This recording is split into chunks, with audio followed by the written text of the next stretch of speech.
अहाना को गुंडे ने पिलाई भांग और सारी औरतें नापी। अहाना होने वाला है बेहोश।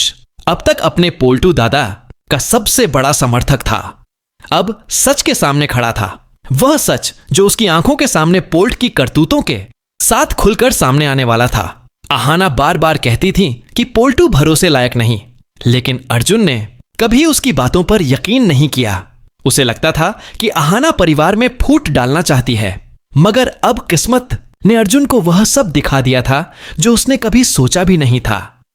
उस शाम जब भोग प्रसाद की हांडी चोरियां गई थी, घर में कोहराम मच गया था। सब एक दूसरे को शक की निगाहों से देख रहे थे। किसी को नहीं पता था कि असली गुनहगार कौन है, लेकिन अहाना के दिल को एहसास हो चुका था कि यह पोल्टू की ही चाल है। जब उसने सबके सामने पोल्टू पर शक जताया तो पूरा घर उसके खिलाफ हो गया। अर्जुन ने भी उसी वक्त कहा था, बस अहाना, अब बहुत हो गया।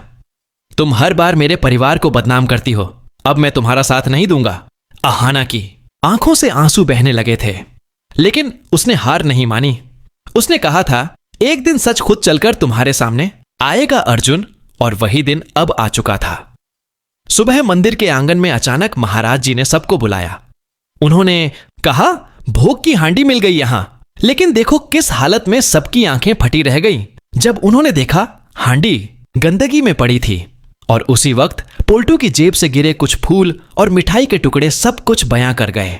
अर्जुन का चेहरा सफेद पड़ गया। उसने गुस्से में आगे बढ़कर पोल्ट की कॉलर पकड़ ली और दहाड़ते हुए बोला, तेरी हिम्मत कैसे हुई माता, रानी के भोग को अपवित्र करने की। पोल्टू ने घबराकर कहा, नहीं अर्जुन, मैंने कुछ नहीं किया। लेकिन अर्जुन अब उसकी बात सुनने वाला नहीं था। अब बहुत हो गया पोल्टू, तूने इस घर की इज्जत मिट्टी में मिला दी। मैं तुझे कभी माफ नहीं करूंगा। उसकी आवाज पूरे घर में गूंज उठी। अगर आप भी अहाना के फैन हैं तो चैनल को सब्सक्राइब करें। अहाना दूर खड़ी सब कुछ देख रही थी। उसकी आंखों में दर्द भी था, राहत भी। आखिरकार सच सामने आ चुका था। अर्जुन ने सबके सामने झुककर कहा, अहाना, मुझे माफ कर दो। मुझे सच समझने में देर हो गई। मैंने तुम्हारे साथ बहुत गलत किया। अहाना की आंखों में आंसू भर आए। उसने धीमे से कहा, सच देर से आता है अर्जुन, लेकिन जब आता है तो बहुत कुछ बदल देता है। तभी बुआ जी गुस्से में आगे आई, अर्जुन, तुम भी अब इस औरत की बातों में आ गए। अब हम सब तुम्हें गलत लगते हैं। लेकिन अर्जुन अब चुप रहने वाला नहीं था। उसने कहा, बुआ जी, अगर आपने पोल्टू को उसकी गलत हरकतों के लिए रोका होता तो आज वह इस हाल में ना होता। आप दोनों ने घर को लड़ाई और ईर्ष्या का अड्डा बना दिया। पूरा घर सन्न हो गया। दुर्गा देवी की आंखों में चमक आ गई। वह आगे बढ़ी और अर्जुन के सिर पर हाथ रखकर बोली, मुझे गर्व है कि मेरा बेटा अब सही राह पर लौट आया है। अर्जुन ने मां के पैर छुए, लेकिन तभी पोल्टू और बुआ जी ने कहा, अब इस घर में हमारे लिए कोई जगह नहीं बची। पोल्टू ने कहा, हम जा रहे हैं। लेकिन याद रखना दुर्गा देवी, यह घर तुम्हारा नहीं रहेगा हमेशा। सब हैरान थे। बुआ जी और पोल्टू सामान लेकर निकल गए, लेकिन जाते जाते पोल्टू की आंखों में आग जल रही थी। उसने मन ही मन कसम खाई, अब मैं दुर्गा देवी और अहाना को चैन से नहीं जीने दूंगा। दिन बीतते गए, लेकिन घर में अब भी उस दिन की गूंज बाकी थी। अहाना ने फैसला किया कि अब वह अपने घर की मर्यादा और जिम्मेदारी खुद संभालेगी। उसने नौकरों से कहा, अब से मंदिर का भोग मैं खुद तैयार करूंगी, किसी और को यह जिम्मेदारी नहीं दूंगी। दुर्गा देवी ने गर्व से उसकी तरफ देखा, तुम ही इस घर की असली बहू हो। कहा ना? लेकिन उन्हें क्या पता था कि पोल्टू बाहर बैठा हर पल बदला लेने की साजिश बुन रहा है। दुर्गा पूजा का विसर्जन का दिन आया। पूरा घर फूलों से सजा था, म्यूजिक बज रहा था, बच्चे खेल रहे थे, लेकिन उसी हंसी के पीछे छिपा था तूफान।